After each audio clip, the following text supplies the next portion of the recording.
self နဲ့ constructor တွေကိုကြည့်မယ်ပေါ့နော်အဲ့ဆိုကျွန်တော်ဒီကောင်ကို copy လုပ်မယ်အဲ့ကျွန်တော်ဒီမှာ paste လုပ်လိုက်မယ်နော်အဲ့ကျွန်တော်ဒီကောင်ကို command လုပ်လိုက်မယ်ဒီ self နဲ့ constructor ကိုကြည့်မယ်ပေါ့နော်အဲ့ဆိုပထမဆိုတော့ကျွန်တော် self ကိုကြည့်မယ်ပေါ့နော်အဲ့ဆိုကျွန်တော်အရင် video ကကျွန်တော်ဒီ code လေးကို copy လုပ်လိုက်မယ်ကျွန်တော်ဒီမှာ class ရဲ့ variable လို့ကြည့်ထားအောင်နော်အရင် video မှာအဲ့ဆိုကျွန်တော်ဒီဥစ္စာအကုန် copy လုပ်လိုက်မယ် copy လုပ်ပြီးကျွန်တော်ဒီမှာအခုရဲ့ file ထဲမှာ paste လုပ်လိုက်မယ်နော်ကျွန်တော်တို့ဒီမှာ self ကိုကြည့်မယ်နော်အဲ့ဆိုပထမဆိုတော့ကျွန်တော်ဒီမှာဘာလုပ်မလဲဆိုတော့ကျွန်တော်အောင်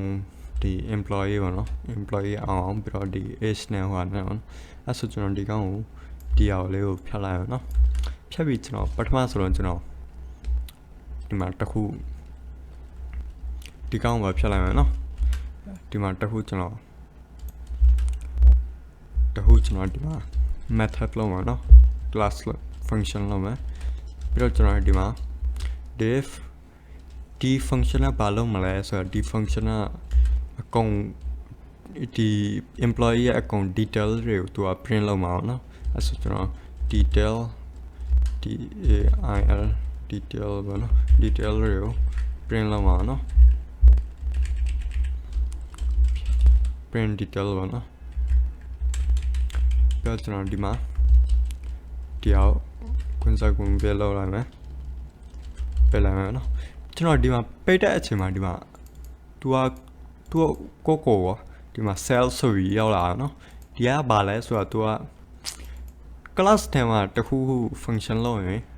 သူကဒီက automatic ပါနော်သူကဒီ self ဆိုတာဝင်သွားအောင်နော်ကျွန်တော် self ဆိုတာခဏပြောပြအောင်နော်ဘာလဲဆိုတာပြီးတော့ကျွန်တော်ဒီမှာဘာလုပ်မလဲဆိုတော့ကျွန်တော်ဘာလုပ်မလဲဆိုတော့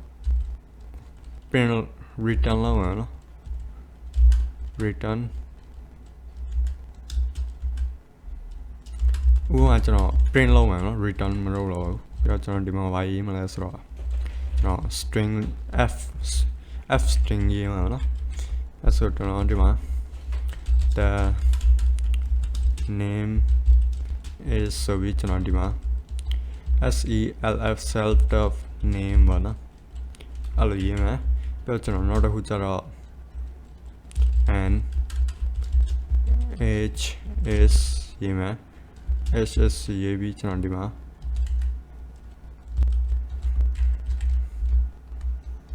ကျွန်တော်ဒီကောင်ကိုဖျက်လိုက်မယ်ပြီးတော့ကျွန်တော်ဒီမှာဘာရေးမလဲဆို ss ရေးမယ်ပြီးတော့ကျွန်တော်ဒီမှာလည်း f string ထည့်မှာပါနော်ဒီမှာလည်းကျွန်တော် self dot is ဆိုပြီးထားမယ်ပြီးတော့နောက်တစ်ခုကျတော့ salary is ရေးမယ်ပြီးတော့ကျွန်တော်ဒီမှာ self dot salary ပါနော် salary ပါနော်ကျွန်တော်ဒီမှာဘာလုပ်လဲဆိုတော့ကျွန်တော်ပြောပြအောင်နော်ကျွန်တော်ဒီမှာဘာလုပ်လဲဆိုတော့ကျွန်တော်ဒီကောင်ကိုအောက်မှာထားမယ်ပြီးတော့ကျွန်တော်ပြောပြမယ်ကျွန်တော်ဒီမှာဘာလုပ်လဲဆိုတော့ကျွန်တော်ဒီ class တစ်ခုလုပ်တယ် class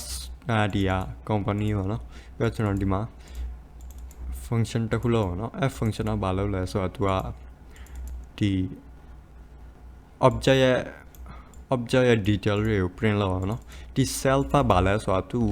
self ကပြောရရင်ဒီ f string လို့ပဲသူကဒီ object ကိုထည့်ရအောင်နော်ဒီထည့်ဝင်သွားအောင်နော် self ထည့်သူ object အဲ့ဆိုကျွန်တော်ဒီမှာ print လုပ်တဲ့အချိန်မှာ the name is self dot name ပေါ့နော်ဒီ employee ရဲ့ name ပေါ့နော်အဲ့ဆိုကျွန်တော်ဒီမှာ print လုပ်တဲ့အချိန်မှာသူကဒီ function ကိုသူ့ကိုပေးတဲ့အချိန်မှာသူက self ဟာဒီ employee ဖြစ်သွားတယ်ပြီးတော့ employee ရဲ့သူ့ရဲ့ data တွေသူက print လုပ်အောင်เนาะကျွန်တော်ဥပမာပြမယ် print လုပ်မယ်เนาะ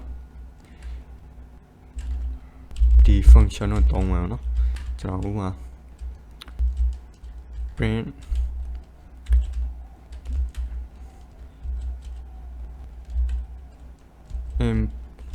ကျွန်တော် employee dot detail ပါနော် print detail ပါနော်ဒီဟာ function ကိုကျွန်တော်ဒီမှာ employee ကိုပေးလိုက်တယ်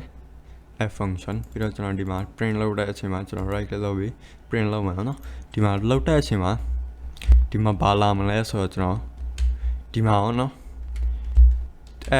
employee ကသူကဒီ self ထဲဝင်သွားအောင်နော်သူက self ထဲဝင်သွားတယ်ပြီးတော့ဒီ employee ရဲ့ detail လည်းသူကလာရနော်ဒီမှာဥပမာ the name is on and age is 39 salary is 9000ပေါ့နော်500ပေါ့နော်ပြီးတော့ဒီမှာဒီနန်းကသူက return မလုပ်လို့ပေါ့နော်သူကနန်းလာအောင်နော်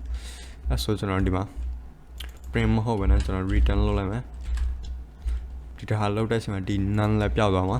ဒီမှာ none လည်းပျောက်သွားရောနော် the name is on and age is 39 salary is 500နော်အဲ့ဆိုဒီ self ဆိုတာနားလည်လောက်ဖြစ်နေဒီ self ကသူကဒီ function လောက်တဲ့အချိန်မှာသူက automatic လာအောင်နော် automatic လာပြီးတော့ဒီ self ကသူကဒီ class ရဲ့ object ဟိုobject နဲ့တုံရအောင်နော်သူကသူနဲ့အစားထိုးရအောင်နော်အဲ့ဆိုဒီ self ဆိုတာနားလည်လာပြီထင်တယ်ပြီးတော့နောက်တစ်ခုကျတော့ကျွန်တော်တို့ဗာကြည့်မလားဒီ constructor ပေါ့နော် constructor ကဘာလဲဆိုတော့ကြည့်မယ်နော်အဲ့ဆိုကျွန်တော်ဒီမှာ constructor ကိုကြည့်မယ်နော်အဲ့ဆိုကျွန်တော်ဒီမှာဘာလုပ်မလဲဆိုတော့ကျွန်တော်ဒီမှာဥပမာကျွန်တော်ထားလိုက်ကျွန်တော်ဒီကောင်ကိုကျွန်တော်ဖြတ်လိုက်မယ်နော်ဒီကောင်မလိုတော့ဘူးမွန်းလာကျွန်တော်ဒီကောင်ကိုပြန်ဒီဟာတွေကိုပဲဖြတ်လိုက်မယ်ကျွန်တော်ဥပမာထားလိုက်ကျွန်တော်ဒီ detail တွေကိုကျွန်တော်ဒီ self ထဲရှင်းအောင်နော်ဒီအောင်ရ detail တွေဒီအသက်တွေကိုကျွန်တော်ဥပမာထားလိုက်ကျွန်တော်ဒီလိုထည့်လိုက်မယ်ထည့်ပြီးကျွန်တော်ဒီ company ထဲမှာကျွန်တော်ထည့်ရှင်းအောင်နော်အဲ့ဆိုကျွန်တော်ဒီမှာထည့်လိုက်မယ်39ထည့်လိုက်မယ်ဒီအသက်39ပေါ့နော်ကျွန်တော်ဒီက copy လုပ်ပြီးပြန်ထည့်လိုက်မယ်ဟိုဒီမှာထည့်လိုက်မယ်နော်ခါနော်ကျွန်တော်ဒီမှာဒီကောင် copy လုပ်ပြီးဒီမှာထည့်လိုက်မယ်ပြီးတော့ salary ကကျွန်တော် copy လုပ်ပြီးဒီမှာထည့်လိုက်မယ်နော်ဥပမာကျွန်တော်ပြောရှင်းတာကျွန်တော်ဥပမာဒီ name တွေပါတွေဒီဟာ create မလုပ်ဘဲနဲ့ကျွန်တော်တခါတည်းဒီမှာထည့်လိုက်အောင်နော် salary ရဲ့ name တွေတခါတည်းဒီမှာထည့်ရှင်ဆိုကျွန်တော်ဘယ်လိုလုပ်ရမလဲပေါ့နော်အဲ့ဆိုကျွန်တော်ဥပမာလုပ်ကြည့်မယ်ကျွန်တော်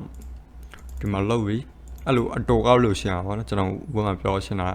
ပြီးတော့ကျွန်တော်ဒီမှာလုပ်မယ်နော်လုပ်တဲ့အချိန်မှာကျွန်တော်ဒီမှာလုပ်မယ် company ရဲ့ဒီမှာ employee ရဲ့ company ကသူကဒီလိုပါနော်ပြီးတော့ကျွန်တော်ဒီမှာ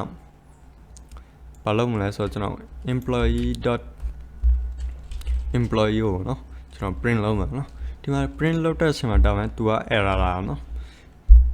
သူကဒီမှာဘာပြောလိုက်လဲဆိုတော့သူက employee ကဒီမှာသူကယူရဒါမှသူက agreement အောင်မရှိဘူးနော် agreement ဒီလို self ဆိုတာတခုတော့ရှိရမှာလေသူ့စီမှာဒါမှသူ့စီမှာမရှိဘူးအဲ့ဆိုကျွန်တော်ဒီမှာတခု constructor လုံးရမှာနော် argument အောင်ယူအောင်နော်ဒီအောင်ဆိုတာဒီ salary 39ဆိုတာယူတာနော်သူက data တွေအကုန် class ထဲမှာထည့်လိုက်အောင်နော်ဒီ class ထဲမှာအဲ့ဆိုကျွန်တော်ဒီ add constructor ဆိုတာကိုလုပ်မယ်နော်အဲ့ဆိုကျွန်တော်ဒီမှာဘာလုပ်မလဲဆိုတော့ကျွန်တော် function တစ်ခုပြန်လုပ်မယ်ပြီးတော့ကျွန်တော်ဒီမှာ init ဆိုတာကိုလုပ်မယ်နော်ဒီကဘာလုပ်လဲဆိုတော့သူ argument ကိုယူအောင်နော်သူကအဲ့ဆိုကျွန်တော်လုပ်ပြီးကျွန်တော်ဒီမှာဘာရေးမလဲဆိုတော့ကျွန်တော်ဒီထဲမှာဥပမာထားလိုက်ကျွန်တော် self dot ကျွန်တော်ဒီမှာဘာရေးမလဲဆိုတော့ကျွန်တော်ဒီမှာ name ယူမယ်အရင်ဆုံးတော့ name ထည့်မယ်ပြီးတော့နောက်တစ်ခုကျတော့ age ထည့်မယ်ပြီးတော့နောက်တစ်ခုကျတော့39ထည့်မယ်နော်39နောက်တစ်ခုကျတော့ age ထည့်ပြီး salary ပေါ့နော် salary ပေါ့နော်ပြီးတော့ကျွန်တော်ဒီမှာဘာလုပ်မလဲဆိုတော့ကျွန်တော် age dot name ပေါ့နော် name is equal to name ပေါ့နော်ဒီ name မှာတခြားစီပေါ့နော်ဒီ name မှာဒီဥစ္စာဟုတ်တယ်ဒီက name ပေါ့နော်ဒီဥစ္စာသူက argument ယူလာရဒီ name ဆိုပြီးတော့ဒီ name ကသူက variable ဒီထဲကပဲ name ပေါ့နော်ကျွန်တော်ဥပမာဒီကောင်ပြောင်းလိုက်ရအောင်နော်ကျွန်တော်ဒီမကြောင်လို့ကျွန်တော်ဒီမှာ a နောက်ထပ်တစ်ခုထည့်လိုက်မယ် salary age ဆိုပြီးထားလိုက်မယ်နော်ပြီးတော့ကျွန်တော်ဒီ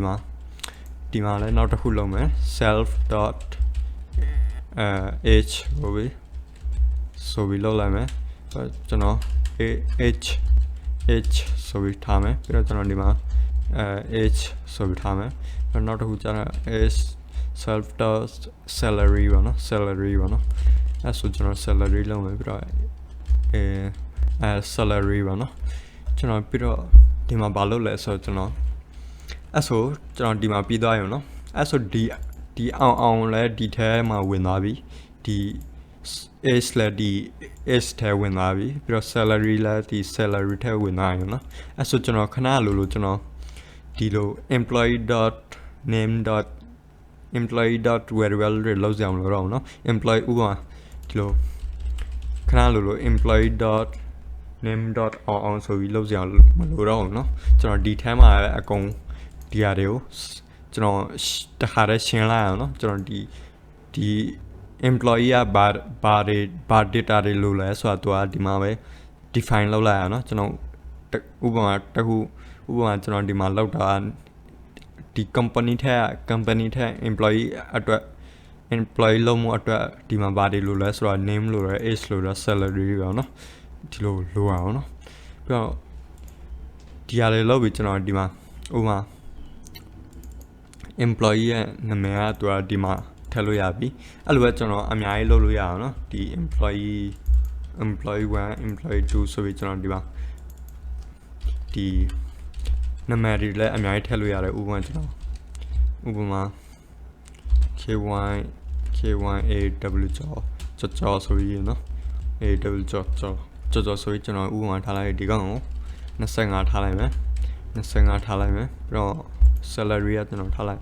1000ဝင်ထားလိုက်ပါ1000နော်ပြီးတော့ကျွန်တော်ဒီမှာဒီလို employee တွေအများကြီးလုပ်လို့ရတယ်ပြီးတော့ကျွန်တော်ခဏvariable တွေလည်း define လုပ်ကြအောင်လို့ age တွေကသူတစ်ခါတည်းထည့်လိုက်လို့ရအောင်နော်ပြီးတော့ကျွန်တော်ဒီမှာ run လုပ်တဲ့အချိန်မှာကျွန်တော် employee ကို run မယ်နော်ဒီမှာ run တဲ့အချိန်မှာ right click လုပ်ပေးနေမှာ run တဲ့အချိန်မှာဒီမှာကျွန်တော်ဆီမှာအောင်ဆိုပြီးလာအောင်နော်အဲ့ဆိုအောင်ဆိုပြီးလာဒီမှာကျွန်တော်ဘာလုပ်လဲဆိုတော့ကျွန်တော်ဒီမှာဘာလုပ်လဲဆိုတော့ကျွန်တော် class တစ်ခုလို့ပါနော် class ကသူက company Q ဆိုနော် company ဆိုတာပြီးတော့ကျွန်တော်ဒီမှာ function တစ်ခုလို့ပဲသူက in ဆိုတော့ဆို init ဆိုတော့ဆိုပြီးတော့ self သူက self ကိုယူတာ name ကိုယူတာပြီးတော့ age ကိုယူတာနော်ဒီ self ကဒီ class ရဲ့ object ပါနော်ဒီ employee ပါနော်ပြီးတော့ name ကဒီရောက်စားအောင်ဆိုတာနော်ပြီးတော့ age ကသူက35ပါနော်အဲ့ဆိုကျွန်တော်ဒီတစ်ခါကျွန်တော် age ကို print လုပ်မှာနော် age ကို print လုပ်တဲ့အချိန်မှာဒီမှာ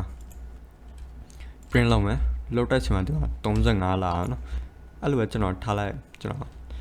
အကုန် detail print လုပ်ချင်နော်အဲ့ဆိုကျွန်တော်ဒီကောင်ကို comment အောက်လုပ်လိုက်မယ် and comment လုပ်မယ်လုပ်ပြီးတော့ကျွန်တော်ဒီမှာ salary ရမရှိဆိုတော့ကျွန်တော် salary ပါထည့်လိုက်မယ် salary ပြီးတော့ကျွန်တော်ဒီကောင်ပါ duplicate လုပ်ပြီးကျွန်တော်မှားလိုက်ဒီကောင်နော် duplicate လုပ်ပြီးကျွန်တော်ဒီမှာ salary ဆိုရေးမယ်ရေးပြီးကျွန်တော်ဒီကောင်ကို salary ပါနော်ဒီတစ်ခါကျွန်တော်ဒီမှာ salary ပြလိုက်မယ်နော်ကျွန်တော်ဒီမှာ9000ပြလိုက်မယ်ပြီးတော့ကျွန်တော်ဒီတစ်ခါဒီမှာဘာရေးမလဲဆို employee dot ဒီမှာ print detail ပါနော်အဲ့ဆိုဒီတစ်ခါကျွန်တော် run နဲ့ဆိုမှဒီမှာအကုန်သူ့ရဲ့ detail တွေအကုန်ပေါ်သွားမှာနော် run မယ် run နဲ့အချိန်မှာကျွန်တော်ဒီမှာ age ပေါ့နော်အကြီးဖြစ်သွားဒီမှာမှာပါအောင်နော်အဲ့ဆိုကျွန်တော်ဒီကောင်ကိုဘာပြင်လိုက်မယ်ပြင်ပြီး run နဲ့အချိန်မှာဒီမှာ run နဲ့အချိန်မှာဒီမှာပါနော်ကျွန်တော်ပြန် run နဲ့အချိန်မှာဒီမှာလာပြီပေါ့နော် this the name is on and age is 35 salary is 5000ပေါ့နော်အဲ့တော့ဒီ self နဲ့ဒီ init ဆိုတာနားလည်လာလို့ထင်တယ်အဲ့ဆိုဒီဗီဒီယိုမှာဒီလောက်ပါပဲနော်နောက်ဗီဒီယိုကျရင်ကျွန်တော်တို့ Python လေးကိုပို့လေ့လာအောင်နော်အရင်ဗီဒီယိုတွေမကြားရသေးဘူးဆိုရင်အရင်ဗီဒီယိုအရင်ကြည့်ပေးပါပါနော် ပြီးတော့ဒီဗီဒီယိုကြည့်ပေးပါပြီးတော့တစ်ခုခုမေးစရာရှိရင် comment မှာမေးလို့ရပါတယ်ကျွန်တော်ဖြေပေးပါမယ်ပြီးတော့ဗီဒီယိုကြိုက်ရင်ဗီဒီယို like လေးလုပ်ပေးထားပါပြီးတော့ channel subscribe လေးပါလုပ်ပေးထားပါနော်ကျေးဇူးတင်ပါတယ်